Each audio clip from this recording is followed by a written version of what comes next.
Olá, tudo bem com você? Eu sou Tiago Pacheco, delegado de polícia, professor de Direito Penal, Direito Processual Penal e Legislação Especial, e vamos a mais um tema importante na aula de hoje, subdividida, aliás, em três partes. Nós vamos estudar todo o Estatuto do Desarmamento, vamos estudar tudo o que pode ser cobrado na sua prova de concurso relativo ao Estatuto do Desarmamento, ok? Então, muita atenção para a tela, essa é a primeira parte da nossa aula sobre o Estatuto do Desarmamento, tá? Lei 10.826 de 2003. Vamos estudar nesta aula os artigos 22 a 37. Ué, professor, mas ué, não é a primeira aula, não é a primeira parte, a gente vai começar lá atrás. Pessoal, é assim mesmo, é uma divisão didática para você ter uma melhor compreensão sobre o tema. A gente começa lá de trás, depois a gente retroage e avança. Perfeito? Então vamos lá, pessoal. Me sigam aí nas redes sociais, estou disponível, tá? @delegado Tiago Pacheco. Conheça também o nosso programa de coaching e mentoria para concursos, que é o plano de aprovação. Essa é a nossa parceria com o DRM Concursos. Vamos lá, pessoal. Estatuto do Desarmamento. Sancionado em 22 de dezembro de 2003, a Lei 10.826 dispõe sobre registro, posse e comercialização de armas de fogo e munição, sobre o Sistema Nacional de Armas, conhecido como SINARME, e define crimes e dá outras providências. Bom, vimos aí então que é uma lei grande, né? É uma lei complexa e que atua em várias vertentes, a vertente aí administrativa, a vertente penal, ok? Então, muita atenção porque é uma lei polivalente, tá? Ela está inserida em várias searas, tá joia? O bem jurídico tutelado pelo Estatuto do Desarmamento, né, é a segurança ou incolumidade pública e, obviamente, também a paz social. Em caso de crimes, né, envolvendo o porte ou posse ilegal de arma de fogo, a ação será sempre pública incondicionada, tá? Ação pública incondicionada. Eu gosto sempre de lembrar, né, pessoal? Se o Ministério Público não oferece denúncia dentro do prazo processual correto, uma eventual vítima de algum evento pode interpor uma queixa-crime por meio da ação penal privada subsidiária da pública. Mas isso é uma exceção, tá? Isso é só a título de lembrança aqui para você. Porque, regra geral, ação penal pública incondicionada. Combinado? Pessoal, um aspecto importante, a gente vai ver isso com mais calma lá para frente, com relação à fiança e liberdade provisória. Olha só, o STF declarou a inconstitucionalidade, nós vamos chegar lá, tá? Dos parágrafos únicos dos artigos 14 e 15 da lei, bem como o artigo 21. Por quê? Porque esses diplomas normativos, né, essas normas, eles ditavam hipóteses de inafiançabilidade, tá? Inafiançabilidade e que não estão previstas na Constituição Federal. Logo, são previsões o quê?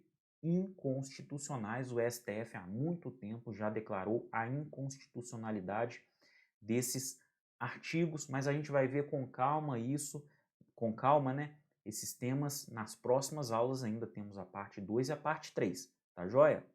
Isso aqui é só a título de exemplo aqui para o início, né, do nosso conteúdo, tá? Artigo 16 é inafiançável, tá? Porém, é um crime hediondo. Vamos lembrar, é um crime hediondo. Ele admite liberdade provisória, ok? Mas como que ele admite liberdade provisória? A liberdade provisória sem fiança. Nós temos duas modalidades de liberdade provisória. Se o processo penal é cobrado na sua prova, você vai estudar isso lá na matéria processo penal, direito processual penal. Aqui é só você compreender, tá? O delito prescrito no artigo 16 da Lei 10.826 é inafiançável? Esse delito é inafiançável, não tem problema algum, ok? Por quê? Porque é um crime hediondo.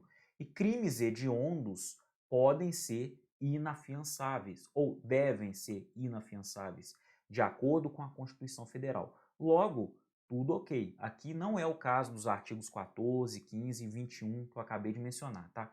Aqui a inafiançabilidade ela é permitida. E aí, professor? A inafiançabilidade é permitida, mas o sujeito nunca pode sair mediante liberdade provisória? Ele pode. Ele só não vai sair mediante liberdade provisória concedida por meio de fiança. Ele pode sair caso, né? É claro, né, gente? Isso tudo é analisado aí no caso concreto, né? Ele pode sair por meio de liberdade provisória sem o pagamento de fiança. Tá joia?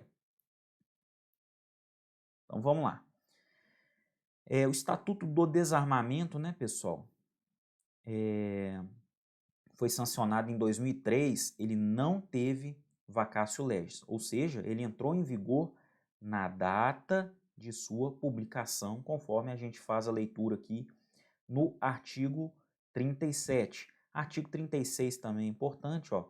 É revogada a Lei 9.437, de 20 de fevereiro de 1997. Esta lei anterior que instituía o Sistema Nacional de Armas, né, o SINARM, estabelecia condições para o registro e para o porte de arma de fogo e definia crimes e também dava outras providências. Essa é exatamente a matéria tratada pelo Estatuto do Desarmamento. Logo, esta lei não vale mais. Foi expressamente revogada pela Lei 10.826, que é o objeto do nosso estudo aqui agora, ok?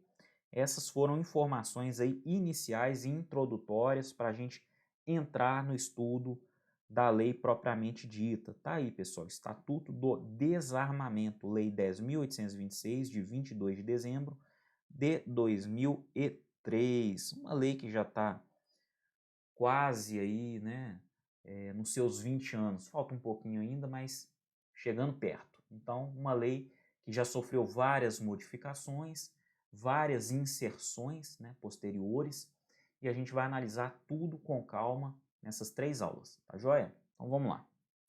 A gente vai começar por questões didáticas pelo final, viu, pessoal? Eu já avisei isso. Inclusive, já analisamos os artigos 37 e o 36, inclusive nessa ordem, né? Agora vamos para o 35. É uma divisão didática, tá joia? Nem sempre a gente analisa uma lei de cabo a rabo. Muitas vezes você começa pelo final ou começa pelo meio, analisa um artigo lá no início com o outro lá no final, é assim que funciona, tá? O importante é o entendimento, não é a ordem. Artigo 35, pessoal. É proibida a comercialização de arma de fogo e munição em todo o território nacional, salvo para as entidades previstas no artigo 6º desta lei. Pessoal, por isso o Estatuto do Desarmamento possui esse nome. A ideia inicial do Estatuto é desarmar a população. A ideia do Estatuto foi desarmar a população. E, obviamente, né, ele vai regulamentar, ele vai regular as situações em que a posse ou porte de arma de fogo é permitido, ok? Então, em razão aqui do artigo 35, o Estatuto do Desarmamento recebe esse nome. Por quê? Porque é proibida a comercialização de arma de fogo e também de munição em todo o território nacional. O artigo foi silente aqui no termo acessórios, né? Comercialização de arma de fogo, munição e acessórios. Mas a gente pode adicionar perfeitamente essa ideia aqui, porque ela vai de encontro à ideia que é descrita ao longo de toda a lei, tá joia? Salvo, obviamente, para as entidades previstas no artigo 6º. E lá a gente vai estudar com mais calma ainda mais para frente, mas a gente vai ter as polícias, as forças de segurança, né? E mais alguns órgãos, a polícia do Senado, por exemplo, né? A gente vai ver com calma, tá? Sem pressa. Este dispositivo, para entrar em vigor, dependerá de aprovação mediante referendo popular a ser realizado em outubro de 2005. Então, olha que legal, pessoal. O legislador ele jogou na mão da população a capacidade de as armas de fogo, munições e até acessórios, né, conforme eu falei, puderem ser vendidos ou não para a população, tá? A eficácia do artigo 35, ela foi discutida em 2005 e o legislador levou isso para a população. A própria população deveria aprovar ou não a redação do artigo. A população escolheria se, né, a sociedade poderia se armar, né, como em determinados estados americanos, por exemplo, que o porte e a posse também de arma de fogo, né, possui uma maior liberalidade, né? Enfim, a população julgou. O que a população julgou em 2005? Ela julgou que o artigo está ok e deveria seguir em vigência, tá? Então, houve um enorme referendo popular. A população só votava sim ou não. Sim ou não.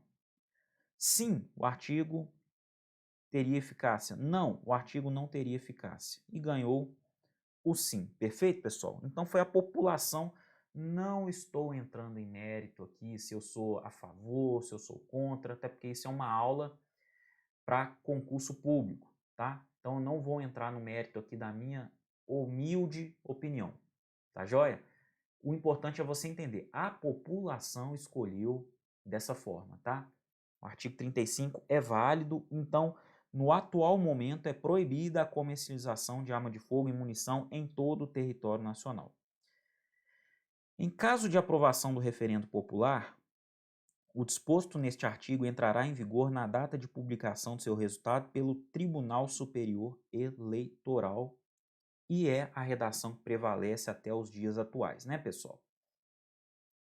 Então vamos lá, agora vamos voltar um pouquinho, porque eu precisava falar desse final para a gente entender todo o contexto da lei, ok? Agora a gente retorna, mas a gente não vai lá no artigo 1º, a gente vai retornar lá no 22, beleza? Então vamos lá. Disposições gerais.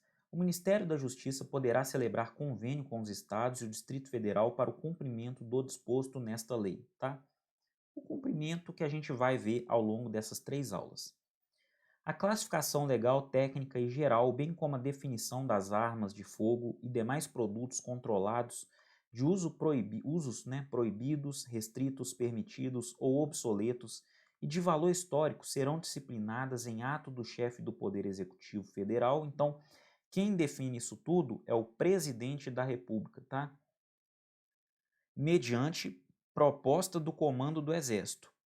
Agora, quem solicita, quem demanda ao presidente da República é o Exército. Então vamos ficar de olho nessas duas figuras aí ao longo do nosso estudo, né?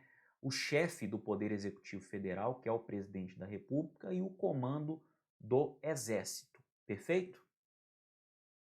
Parágrafo 1º. Todas as munições comercializadas no país deverão estar acondicionadas em embalagens com sistema de código de barras, todas, viu, gente? Sistema de código de barras gravado na caixa visando possibilitar a identificação do fabricante e do adquirente, entre outras informações definidas no regulamento desta lei. Pessoal, isso aí é para promover o quê? Controle, para promover um controle efetivo dessa atividade, né, de venda de armas de fogo, que a gente já viu aqui, né, na maior parte essas vendas são feitas para órgãos estatais, né, são eles que detêm a possibilidade de portar essas armas de fogo. Mas a gente tem algumas exceções particulares que também podem adquirir. Agora, a munição sendo numerada, né, as caixas vêm com código de barra, isso facilita aí, numa eventual prática criminosa, né, identificar de quem era essa munição, quem fabricou, quem vendeu, vendeu para quem, vendeu para fulano de tal. Esses registros são muito importantes para a investigação policial, caso ocorram, né, modalidades criminosas com a utilização dessas armas e munições, ok? Para os órgãos referidos no artigo 6º, somente serão expedidas autorizações de compra de munição com a identificação do lote do adquirente no culote dos projéteis na forma do regulamento desta lei, tá? Então, os órgãos também precisam atender, né, a essas especificações. E, pessoal, a maioria desses detalhes estão né? A maioria está lá no decreto que regulamenta a lei, perfeito? Não é alvo aqui das nossas aulas, o decreto, tá? Mas eu aconselho a dar uma lida na redação do decreto que regulamenta o Estatuto do Desarmamento, tá joia? As armas de fogo fabricadas a partir de 1 ano da data de publicação desta lei conterão um dispositivo intrínseco de segurança e de identificação gravado no corpo da arma, definido pelo regulamento desta lei, exclusivo para os órgãos previstos no artigo 6º. Pessoal, exclusivo, não é inclusive não, tá? Exclusivo, excluindo os órgãos previstos no artigo 6º, tá joia? Então, olha só, pessoal, armas de fogo fabricadas o quê? 1 ano após a entrada em vigor da lei, né? Elas conterão um dispositivo intrínseco de segurança e de identificação gravado no corpo da arma, tá? Isso tudo definido pelo regulamento da lei, tá? O decreto que regulamenta o Estatuto do Desarmamento.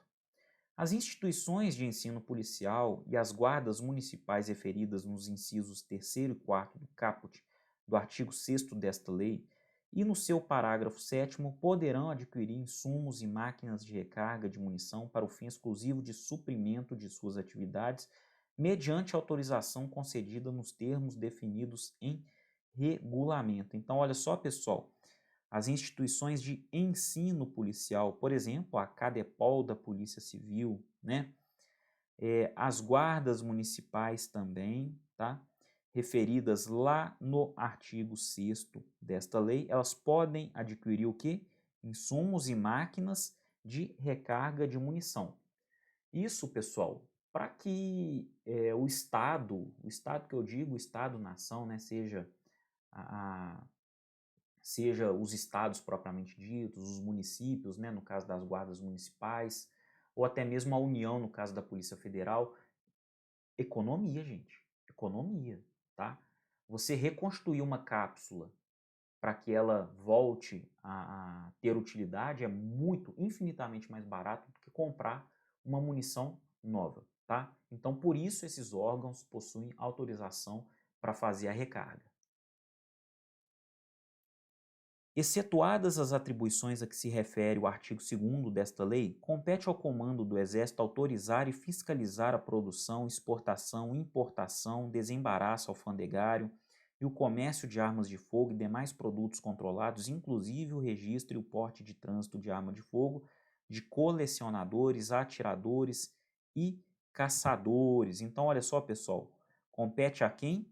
Ao Comando do Exército. Todas essas funções são do Comando do Exército. O Exército autoriza e fiscaliza a produção, exportação, importação, desembaraço alfandegário, né, aquilo que entra e sai do país, e o comércio de armas de fogo e todos os produtos controlados, inclusive o registro e o porte de trânsito de arma de fogo, de colecionadores, atiradores e caçadores. O que é o porte de trânsito?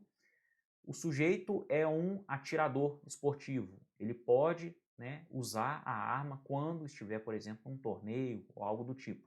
E do trajeto da casa dele até o torneio, ali ele precisa de um porte de trânsito, tá joia? Porque ele não tem o porte nas ruas, ele é um caçador, beleza? Artigo 25. As armas de fogo apreendidas após a elaboração do laudo pericial e sua juntada aos autos, quando não mais interessarem a persecução penal, serão encaminhadas pelo juiz competente ao Comando do Exército, olha só, Comando do Exército, no prazo de até 48 horas para destruição ou doação aos órgãos de segurança pública ou às Forças Armadas, na forma do regulamento desta lei, pessoal. Então, essas armas de fogo são apreendidas em operações policiais, por exemplo, né? Claro, primeira coisa, elaboração de laudo pericial para identificar a arma de fogo, né? E a juntada desse laudo aos autos, né? Quando não interessa mais a ninguém, o que que o juiz vai determinar, tá? O que que o juiz vai determinar? ele vai determinar o encaminhamento para o comando do Exército. Essas armas são encaminhadas para o comando do Exército. O juiz tem um prazo de até 48 horas para fazer isso, tá? Aliás, o juiz não, né, gente? O comando do Exército, ele tem um prazo de até 48 horas para decidir pela destruição dessa arma ou então doação aos órgãos de segurança pública, tá? Então, uma arma de fogo foi apreendida lá num crime de roubo. Essa arma foi apreendida, foi para os autos, e aí lá no meio do inquérito policial, o delegado solicitou um laudo pericial, tá, dessa arma.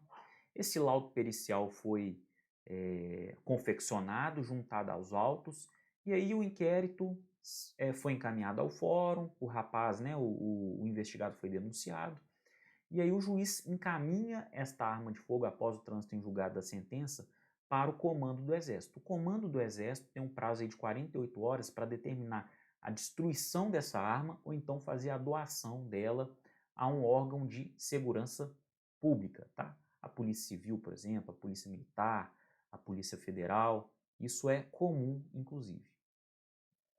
As armas de fogo encaminhadas ao comando do Exército que receberem parecer favorável à doação, obedecidos o padrão e a adoção de cada força armada, ou órgão de segurança pública atendidos os critérios de prioridade estabelecidos pelo Ministério da Justiça e ouvido o comando do Exército, serão arroladas em relatório reservado trimestral a ser encaminhado àquelas instituições, abrindo-se-lhes prazo para manifestação de interesse.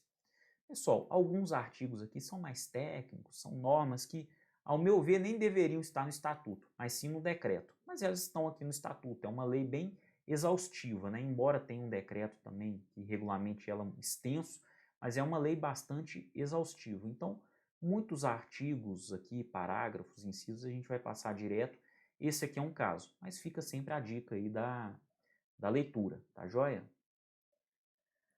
As armas de fogo e munições apreendidas em decorrência do tráfico de drogas de abuso ou de qualquer forma utilizadas em atividades ilícitas de produção ou comercialização de drogas abusivas ou ainda que tenham sido adquiridas com recursos provenientes do tráfico de drogas de abuso perdidas em favor da União e encaminhadas para o comando do Exército devem ser, após perícia ou vistoria que atestem seu bom estado, destinadas com prioridade para os órgãos de segurança pública e do sistema penitenciário da unidade da federação responsável pela apreensão. Pessoal, nesse caso aí, armas de fogo que são apreendidas no tráfico de drogas, né? Uma operação da Polícia Federal, por exemplo, que apreende ali arma de fogo, mais droga, etc. Ou se essa arma de fogo foi comprada com recursos ali do tráfico de drogas, né? Enfim, qualquer arma de fogo que esteja vinculada ao tráfico de drogas, a própria lei dá uma recomendação ao comando do Exército. Olha só, nesses casos você não vai destruir, você vai doar para os órgãos de segurança pública, ok? Com prioridade, tá? Prioridade a polícia e a polícia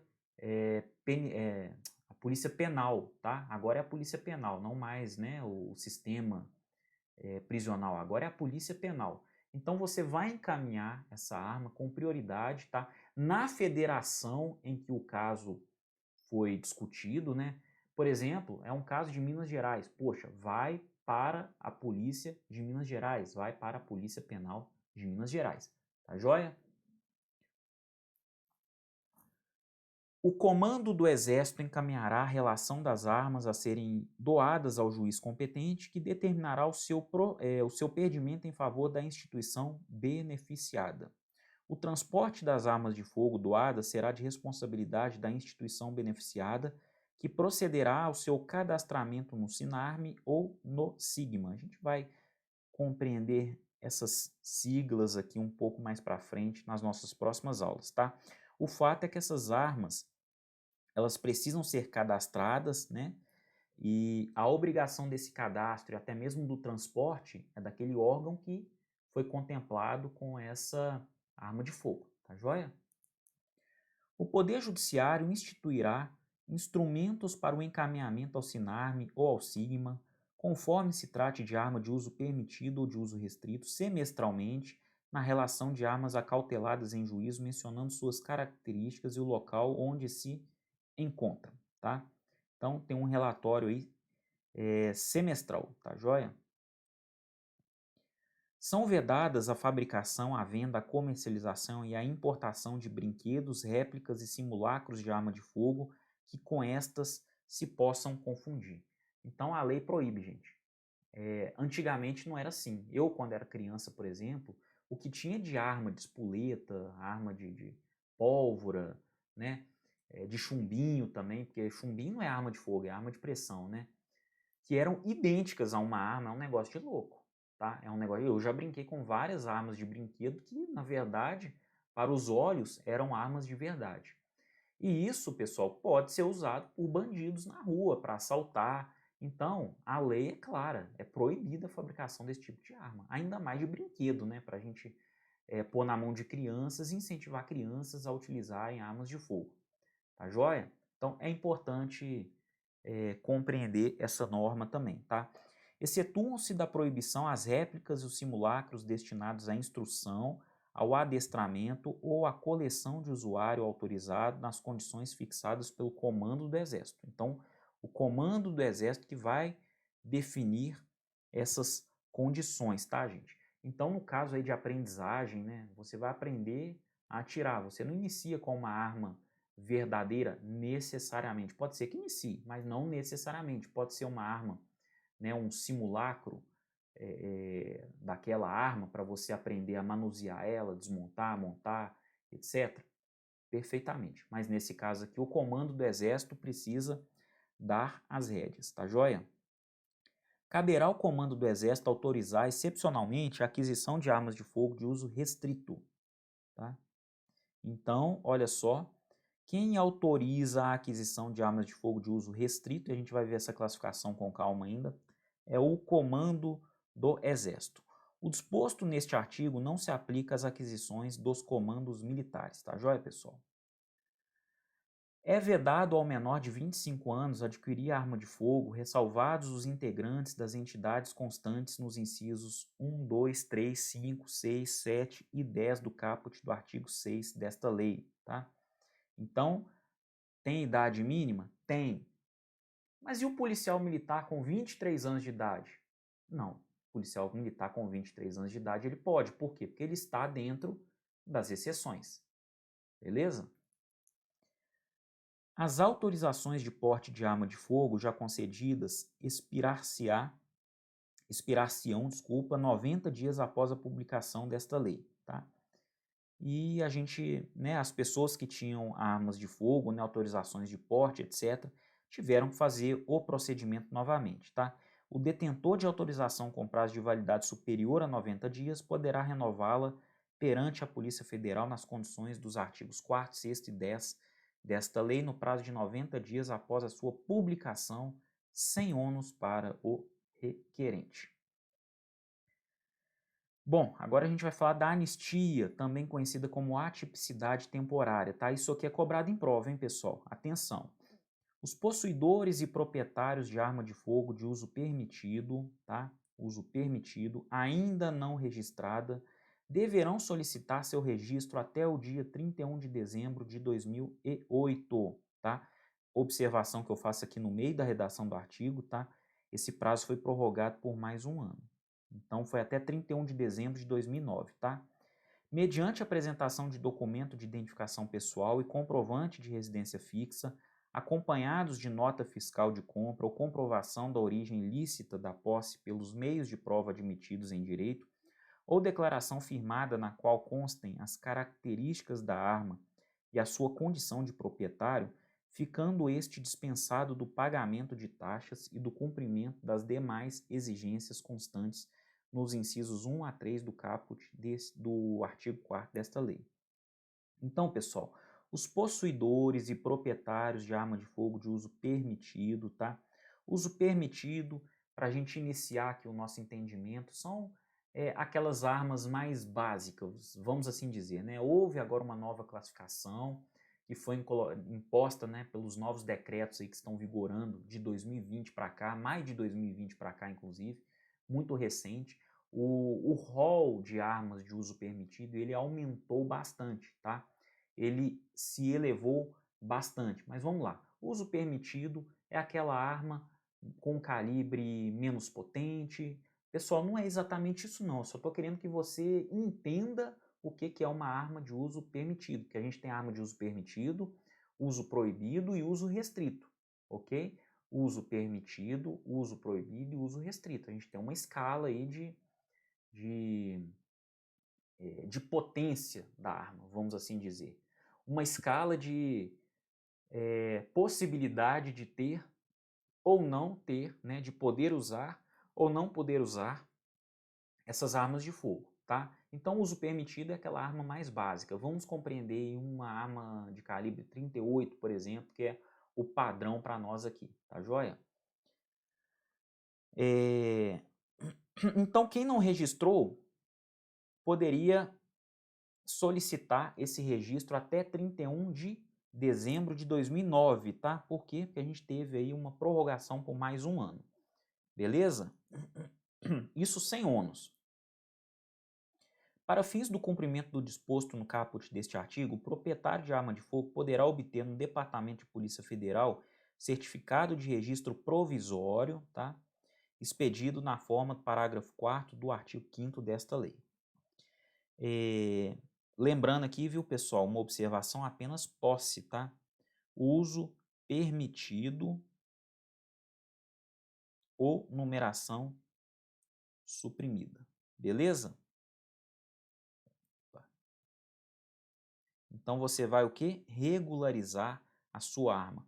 Você iria, né? Na verdade foi até 2009, você iria regularizar a sua arma, mas a gente está falando só de posse, ok? Só da posse e não do porte. Isso para armas de uso permitido ou que tenham a numeração suprimida. O artigo 32 foi revogado, né? A nova redação, ó. Os possuidores e proprietários de arma de fogo poderão entregá-la espontaneamente mediante recibo e presumindo-se de boa-fé, serão indenizados na forma do regulamento, ficando extinta a punibilidade de eventual posse irregular da referida arma. Pessoal, estamos aqui diante de uma causa de extinção da punibilidade, tá? É uma causa de extinção da punibilidade. O Estatuto do Desarmamento ele está te incentivando a devolver uma arma. Você tem uma arma irregular? Vou devolver, de boa fé. E ainda vou fazer jus a um dinheirinho, tá? É o decreto que está atualizando esses valores aí. Até outro dia era coisa de R$ 150 por arma. Não é muita coisa não. Mas, bom, é melhor do que nada, né? O Estado te incentiva a devolver a arma, que é ilegal, tá? Uma arma que não está registrada, uma arma que você não poderia estar com ela. Ele incentiva você a devolver, impedindo qualquer tipo de punição sobre você e ainda te paga um dinheirinho. Isso aí é negócio da China, né? Negócio da China. E a doutrina faz uma interpretação extensiva, tá? Não só armas, mas também munições e acessórios de armas de fogo. Beleza? E essa boa-fé, ela é presumida, viu, gente? Ela é presumida. Esse artigo, pessoal, ele cai bastante em prova de concurso, tá? Esse artigo 32 e o artigo 30, tomem cuidado com ele. Com eles, né? São os artigos mais importantes da nossa aula de hoje. Agora, algumas informações aqui, a gente vai passar até direto, não tem muito o que falar não, mas vamos lá. Artigo 33, será aplicada multa de 100 mil a 300 mil reais, conforme especificar o regulamento desta lei, a empresa de transporte aéreo, rodoviário, ferroviário, marítimo, fluvial ou lacustre, que deliberadamente, por qualquer meio, faça, promova, facilite ou permita o transporte de arma ou munição sem a devida autorização ou com inobservância das normas de segurança. A empresa de produção ou comércio de armamentos que realize publicidade para venda estimulando o uso indiscriminado de armas de fogo, exceto nas publicações especializadas. Pessoal, não existe propaganda de arma de fogo, pelo amor de Deus, tá? Claro, exceção a não ser naquelas questões especializadas, conforme a lei fala aqui, ó. Essas publicações especializadas, dirigidas, por exemplo, a policiais, tá? Agora, propaganda de modo geral, de forma alguma. Publicidade, não. Os promotores de eventos em locais fechados com aglomeração superior a 1.000 pessoas adotarão, sob pena de responsabilidade, as providências necessárias para evitar o ingresso de pessoas armadas, ressalvados os eventos garantidos pelo inciso 6º do artigo 5º da Constituição Federal, tá? Então, pessoal, ó, passou de 1.000 pessoas, é uma obrigação, tá, dos promotores de eventos. O quê? Evitar o ingresso de pessoas armadas no local, tá? Obviamente tem uma série de protocolos, né? Tem que haver um cofre, esse cofre tem que ter uma chave única, mas isso aqui não é alvo da nossa aula de hoje, tá? As empresas responsáveis pela prestação de serviços de transporte internacional e interestadual de passageiros adotarão as providências necessárias para evitar o embarque de passageiros armados. Então, mesma coisa aqui, tá? Os dados relacionados à coleta de registros balísticos serão armazenados no Banco Nacional de Perfis Balísticos. Pessoal, artigo introduzido pela Lei 13.964 de 2019, pacote anticrime. Muita atenção porque a banca gosta das novidades, tá? Então agora nós teremos um banco nacional de perfil balístico, tá? Nós teremos um banco nacional de perfil balístico. Esse banco que será alimentado, né, por todos os entes da federação, tá joia? O Banco Nacional de Perfis Balísticos tem como objetivo cadastrar armas de fogo e armazenar características de classe individualizadoras de projéteis e de estojos de munição deflagrados por arma de fogo, tá? É um banco mesmo, gente. Se a polícia precisar, ela pode consultar esse banco de dados, tá? E até eventualmente identificar o autor de um crime. O Banco Nacional de Perfis Balísticos será constituído pelos registros de elementos de munição deflagrados por armas de fogo relacionados a crimes para subsidiar ações destinadas à apuração de crimes federais, estaduais e distritais, tá joia? Até tem um erro aqui, pessoal, na lei, né? Não é para apuração de crimes federais, estaduais e distritais que excluiria os crimes municipais. Não é bem isso, não, tá? As polícias que são federais, estaduais ou distritais, a competência investigativa que é federal, distrital ou estadual, tá joia? Obviamente, crimes municipais aí também serão investigados, tá? Então não é exatamente uma falha do legislador, é uma questão de interpretação da norma, tá joia? O Banco Nacional de Perfis Balísticos será gerido pela Unidade Oficial de Perícia Criminal, tá? Então a Unidade Nacional, né, ou Oficial de Perícia Criminal que ficará responsável pela criação e manutenção do Banco Nacional de Perfis Balísticos, tá? Junto à Polícia Federal. Os dados constantes do Banco Nacional de Perfis Balísticos terão caráter sigiloso e aquele que permitir ou promover sua utilização para fins diversos dos previstos nesta lei ou em decisão judicial responderá civil, penal e administrativamente. Então a chave do problema aí, pessoal, é o seguinte: manter o sigilo. Cadê a palavra aqui, ó? Manter o sigilo, porque vamos ficar de olho nesse caráter sigiloso desse Banco Nacional de Perfis Balísticos. É vedada a comercialização total ou parcial da base de dados do Banco Nacional de Perfis Balísticos. Eu acredito que a lei nem precisava falar isso, né, gente? De acordo com o que já foi falado no parágrafo 4º, mas tudo bem, tá aí. A formação, a gestão e o acesso ao Banco Nacional de Perfis Balísticos serão regulamentados em ato do Poder Executivo Federal. Pessoal, é isso. Eu quero de você muita atenção aos artigos 30 e 32 dessa lei. São muito cobrados, tá? São cobrados com muita frequência em provas de concurso. E uma atenção especial também aos dispositivos que foram inseridos pela lei do pacote anticrime. Tá joia? Então é isso, pessoal. Nossa primeira aula acabou. Temos mais duas ainda, tá?